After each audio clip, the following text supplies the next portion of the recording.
Hola, jo sóc la Marta i benvinguts de nou al meu canal de BookTube. Estem a principis de juny i això vol dir que ja portem mig any i volia fer una miqueta de balanç. Com ja us vaig avançar en el vídeo anterior, tinc la sensació de que estic llegint menys. No d'una manera dràstica, però sí que menys que els altres anys. És veritat que vaig arribar en el meu pic un any que vaig llegir 120 llibres en un any, que potser tampoc no és normal, però els darrers anys he anat fent una baixada i aquest any noto que el baixón ha sigut més considerable. I, de fet, repassant les estadístiques, perquè m'encanta fer Excels, he vist que a dia 3 de juny, que estic gravant això, porto llegits 39 llibres. No està gens malament. De fet, només que n'hagués llegit un ja estaria bé. Però sí que és veritat que, si ho comparo amb els llibres que havia llegit a aquestes alçades l'any passat, són uns quants menys, perquè l'any passat, a principis de juny, havia llegit ja 50 llibres. Més que res per posar les coses una mica en perspectiva. He pensat que per fer aquest balanç lector estaria molt guai fer-ho a través del repte del Reducte Català, que portem fent-lo ja, no sé si 3 o 4 anys, per explicar-vos quines premisses he complert i quines he de completar i quins llibres tinc pensats llegir per completar les premisses que em falten, que són, ja us dic, la majoria, també poder relacionat amb això de que estic llegint una mica menys. De moment porto 3 premisses llegides només, però bueno, l'any és jove i tenim molts mesos per encabir aquests altres 9 llibres que faltarien llegir. També és cert que aquest any, això sonarà molt nerd, hi ha altres coses que m'han mantingut entretinguda. Novetats a la vida de la Marta. Ara té vida. No, però me'n vaig anar de casa. És molt diferent viure amb els teus pares que portar una vida d'adult, no? Tens unes altres responsabilitats. També hi ha algunes coses que últimament m'han fet molt feliç. Per exemple, he estat molt enganxada i he consumit incomptables hores de contingut d'Epic, que és un musical sobre l'Odissea, creat per Jorge Rivera Herranz i adapta d'una manera molt lliure l'Odissea i és un musical que té totes les cançons ja publicades, que van per sagues, cada saga són 4 o 5 cançons, més o menys, en alguna 3, i engloben un acte o un arc d'aquest viatge que fa Odisseu per tornar a Ítaca. El musical no està teatralitzat, no se sap ben bé si això passarà, si no, ens encantaria veure-ho, però sí que hi ha incomptables hores de contingut a internet, hi ha moltes animàtiques que han fet fans i la gent en general s'ha volcat molt i jo la veritat és que, confesso, mai havia fet servir TikTok i arran d'això he fet servir TikTok per submergir-me de ple en els memes o les covers que feia la gent.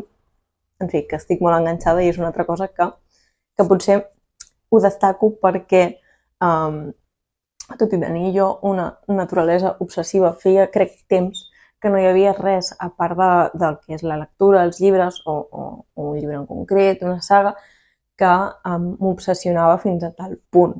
Crec que l'última vegada que em va passar això va ser quan vaig jugar a Red Dead Redemption 2 i d'això ja fa 2-3 anys o més. I he de dir, aprofito per dir, que la Misha, de Paraula de Misha, va organitzar un karaoke perquè cantéssim les cançons d'Epic i va ser una de les coses més divertides que he fet últimament. També va ser la meva primera vegada en un karaoke i m'ho vaig passar a pipa. Moltes gràcies, Misha. Una altra cosa que he estat fent últimament i de la que no us he parlat aquí ha estat que vaig tenir l'honor de formar part del jurat dels Premis Ictineu, concretament del jurat que valorava les propostes de millor novel·la juvenil original en català.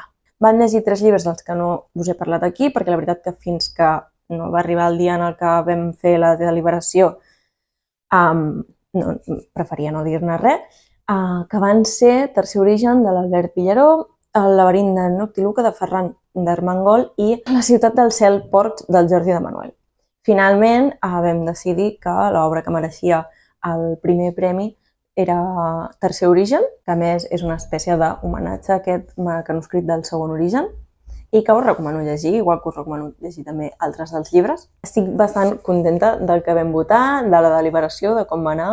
Trobo que va haver un intercanvi molt interessant i podeu consultar a la web dels Premis Ictineu, no dels Premis Ictineu, sinó de la Societat Catalana del Fantàstic, el palmarès complet. I finalment una altra cosa que m'ha mantingut molt ocupada, no ho compararé amb la maternitat, òbviament perquè no m'ho puc ni imaginar, però cuidar d'aquestes dues cosetes que hi ha aquí m'ha pres molt temps que els he dedicat gustosament, que els hi dedico i que els dedicaré, però sí, és veritat, són hores que els hi has de dedicar o simplement a vegades vaig per casa, els veig, m'entendreixo perquè penso com poden ser tan bonics, com pot ser que visqui en una casa i hi hagi dos éssers perfectes que estan allà, simplement, fent-me companyia. Llavors, a vegades em quedo empanada mirant-los o una tarda en la que havia de sortir a fer no sé què es converteix en una tarda d'estar amb el pebre i la pruna a sobre mentre estem estirats al sofà. Però vaja, després d'aquest petit update de la vida de la Marta, que a vegades, no sé, penso que també pot estar guai, no? Que ens coneguem una mica més enllà dels llibres que llegim, us parlo del repte del Reducte català. És un repte lector organitzat per el Reducte català, que podeu trobar a Instagram, per fomentar la lectura en llengua catalana, com a través d'obligar-nos, entre cometes, o de donar com unes premisses per llegir 12 obres en català, tant originals com traduïdes, però que el text que estiguem llegint sigui en català. Consisteix a llegir, ja us dic, 12 llibres durant el 2025, complint cada una d'aquestes premisses que són bastant variades. A mi personalment aquest any em va perfecte el repte Reducte perquè d'aquests 39 llibres que us comentava, només 10 són en català. L'any passat, per primera vegada, segons les estadístiques que vaig recollir, vaig llegir més llibres en català que en castellà o en anglès. Aquest any el català va per darrere, encara es pot corregir això. Sí que és veritat que si hi ha un llibre en català i en castellà intento triar-lo en català, però no hi ha una elecció conscient de, davant de dos llibres diferents, un és en català, l'altre és en castellà, llegir el que és en català. Això sí que és veritat que no és una cosa que faig, em guio més pel que em ve de gust llegir en aquell moment, però sí que m'agradaria seguir mantenint una presència significativa del català en les meves lectures. Però tornem al repte del Reducte. No cal seguir un ordre concret. Hi ha 12 premisses. Jo el primer any pensava que la primera premissa corresponia a gener, la segona a febrer. No és així. Pots llegir-les en l'ordre que vulguis, pots llegir 12 llibres en un mes, pots llegir-ne 10 en un i 2 la resta de l'any, pots organitzar-ho com vulguis i pots compartir les teves lectures, si així ho vols, a Instagram amb el hashtag reptereducte 2025. Us deixo l'enllaç a baix a la publicació del Reducte català on parlem del repte del Reducte. A més, solem recollir a principis de l'any següent les lectures que ha fet la gent, tant gent que forma part del Reducte com gent que no, per veure una mica què ha llegit la gent i publiquem aquestes dades perquè ens sembla que és curiós veure com ha llegit la gent, representació d'autors, autores, per exemple, o llibres que han aparegut molt sovint o quins autors s'han llegit més. Jo trobo que és una manera genial de descobrir noves lectures en català i de compartir la lectura, que al final per això estem aquí. Com porto el repte Reducte aquest any? Com us he dit, porto només 3 premisses completades, que serien el llibre d'una editorial independent, que vaig llegir Les petites vampires, de la Maria Guasch, publicada per l'altra editorial. Crec que l'any passat, a més, curiosament, l'altra editorial va ser l'editorial més llegida en aquesta premissa. Una dada així de color que us deixo. És un llibre que em va agradar i, siguem sincers, és una premissa que és fàcil de completar. Per clàssic de la literatura universal vaig llegir El soroll i la fúria de William Faulkner, que a més va ser la lectura compartida del Febrer Gòtic d'enguany. Vaig fer els deures per una assignatura i per l'altra. Va ser una lectura exigent, però estic molt contenta a dia d'avui d'haver-la llegit. I llavors l'altre llibre que he llegit, i a més recentment, és el llibre d'assaig o no ficció. Vaig llegir Canalles, de Patrick Radden Keefe, i va ser el meu primer llibre d'aquest autor, i ja us puc avançar, sortirà en el següent balanç, que és un autor que m'ha sorprès molt, tot i haver-ne sentit ja coses bones, però allò que confirmes el que t'havien comentat i que escriu d'una manera captivadora. Quins llibres vull llegir per la resta de premisses? Doncs, d'una banda, tenim un llibre de la pila de pendents, que és una premissa bastant comodí, i jo personalment encara no m'he decidit per un sol llibre, però em sembla que no tindré problema, perquè al final és agafar un llibre d'aquells que, pobrets, estan agafant pols i ja fer-la servir. Per llibre publicat aquest 2025, m'agradaria llegir, i no vull fer la pilota a ningú, ho juro, m'agradaria llegir el llibre del booktuber, company, amic, Sergi Porcet, Tan lluny de casa, perquè és un llibre publicat aquest any, que tinc interès per llegir i el que encara no he arribat, de fet, encara no l'he comprat, però tinc pendent fer-ho i em servirà per omplir aquesta premissa. El Sergi, per si no ho sabeu, és un dels 2 integrants dels Book Hunters, juntament amb la Laia, i també forma part del Reducte català, i l'any passat, curiosament, en aquesta premissa vaig llegir un llibre d'un altre exmembre del Reducte, vaig llegir fins a l'última pedra, de la Berta Creus, i va ser un llibre molt llegit, també. I això, aquesta és la meva intenció per complir la premissa del llibre publicat el 2025.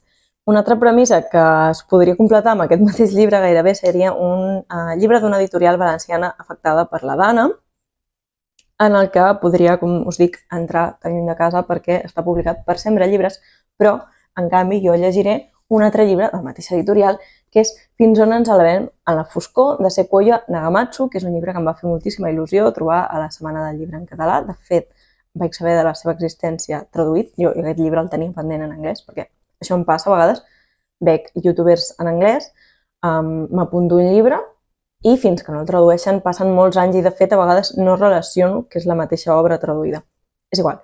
El cas és que al matí mateix que me n'anava cap a la setmana, la Anna de Lleida 84 va fer un recull de distopies que diria que podíem trobar a la setmana i aquest era una novetat però supernova, vull dir, gairebé no acaba de sortir d'impremta, com qui diu. I quan vaig veure que ho posava, me'n vaig anar de pet. Dic, ja sé el llibre que em compraré a la setmana i, evidentment, efectivament, va ser aquest. Se'm va dir a l'estant que era una bona tria. I encara no l'he llegit, perquè soc terrible. La qüestió és que Sembra Llibres és una de les editorials que va estar afectada pel temporal, per la Dana. I ens va semblar una premissa molt adequada per visibilitzar ja no només editorials petites, sinó editorials que en aquell moment necessiten un cop de mà posar un granet de sorra, per molt petit que soc conscient que sigui, i aquest serà el meu granet de sorra. El clàssic de la literatura catalana.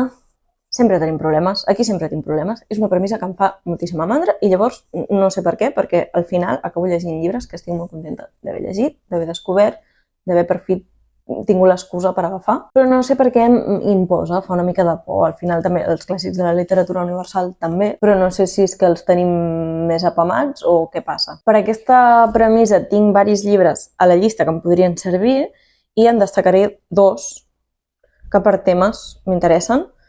El primer seria La punyalada, de Marian Baireda, que em crida molt l'atenció i no ho coneixia. De fet, vaig veure una publicació a Instagram i no és d'aquests que me n'han parlat al col·legi. Jo almenys no tenia ni idea, no coneixia ni el llibre ni l'autor, però l'he vist per Instagram gràcies a aquells creadors de contingut que a vegades agrada tant criticar. I després l'altre que tinc així com destacat seria Viatge al purgatori, de Ramon de Perellós, versió de Xavier Mascravioto, que fa poc que el vaig veure anunciat i crec que temàticament em podria interessar.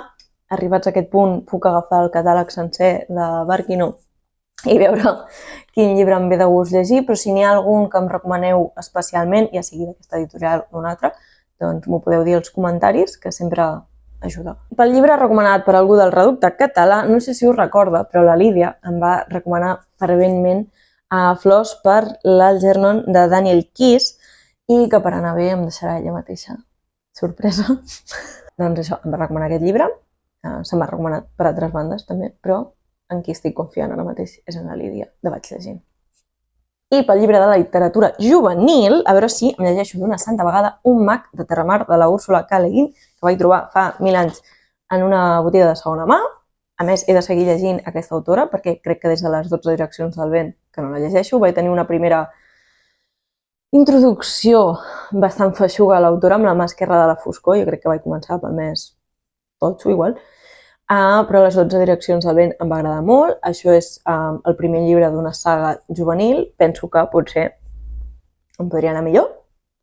I com us dic, fa anys que el tinc als meus prestatges esperant a que li doni una altra oportunitat. A més que és una saga recomanadíssima. Pel totxo de més de 500 pàgines, vaig fregant el límit, però Intermezzo, de la Sally Rooney, que també fa uns dies que s'arrossega, té exactament, que no em mati ningú, 504 pàgines, en teoria. Perquè aquí ara he vist 498 i se m'ha desfet el suflé. Però, clar, no compten les últimes pàgines, que de fet no són de contingut. No sé, puc fer-lo servir? Em ve de gust llegir-lo. I ja em serviria per això. I si no, que em llegeixo? No ho sé. Estava molt segura abans de començar aquest vídeo i ara tinc una miqueta de por perquè igual no es correspon. Per la premissa de llegir una novel·la fantàstica, aquí tenia pensat llegir Un mag de Terramar, de la Úrsula K. Le Guin, però vaig veure que d'una saga que tinc començada, que la vaig començar en anglès, han publicat ja el segon llibre en català i que és iBiblio. Llavors em sembla que és bastant...